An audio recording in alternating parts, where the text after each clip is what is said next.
আমাকে একটা ফলোয়ার বলছিল যে এই জিনিসটা যে আমি খাচ্ছি এটার ফ্লেভারটা কেমন এটা আমাকে জানাইতে বলছে, আর এটা খেয়ে আমি কেমন বেনিফিট পাইছি সেটা আমাকে জানাতে বলছে। তো এখানে হচ্ছে লাস্ট স্ট্যাশ, এখন এরপরে আমার স্ট্যাশ শেষ হয়ে গেছে, আমার সব প্রোডাক্ট যা ছিল এটার ভিতরে এটা শেষ আর কি।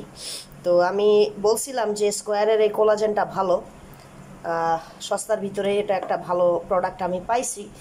এখন এটার ফ্লেভারটা হচ্ছে, আমি দেখাচ্ছি, এটা ফ্লেভারটা হচ্ছে বেসিক্যালি স্ট্রবেরি আর কি, স্ট্রবেরি ফ্লেভার। আমি দেখাইতেছি, এটা বানানোর সিস্টেমটা খুবই ইজি, ধরে রাখ। জাস্ট পুরাটা স্ট্যাশ দিয়ে গুঁড়া যা পাউডার আছে দিয়ে দিবে, দেওয়ার পরে হচ্ছে এটাকে হচ্ছে পানিতে ঘুটায় খাইতে হবে। আর এটার ফ্লেভারটা আমি যেটা বললাম স্ট্রবেরি, ওয়াটারমেলন, অ্যাকচুয়ালি স্ট্রবেরি না, শুধু ওয়াটারমেলন, স্ট্রবেরি, কিছুটা পাইনাপল ফ্লেভার পাবেন, এরকম আর কি, এই তিনটা ফ্লেভারের মিক্স।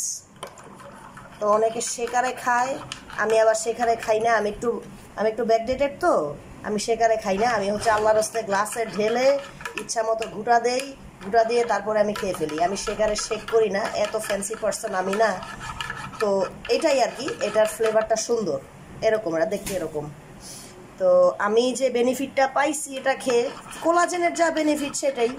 কোলাজেনের বেনিফিট, আমার চামড়া সুন্দর, আমার স্কিন সুন্দর থাকে, আমার হেয়ার সুন্দর থাকে। এটা কন্টিনিউয়াস খেয়ে যেতে হয়, অথবা অন অ্যান্ড অফ 2-3 মাসের টানা খাওয়ার পরে 1 মাস হয়তো ব্রেক দিয়ে আপনি আবার শুরু করলেন। এটার কোনো পার্শ্ব প্রতিক্রিয়া নাই, এটা আমি সবাইকে রেকমেন্ড করব। তো এই যে গুঁড়াগুলি, এই গুঁড়াগুলা কিছুক্ষণ পরে এই গুঁড়াটা সম্পূর্ণ হচ্ছে পানির সাথে ডিজলভ হয়ে যাবে, তখন আমি এটা খাবো। ওকে, থ্যাংক ইউ ভেরি মাচ।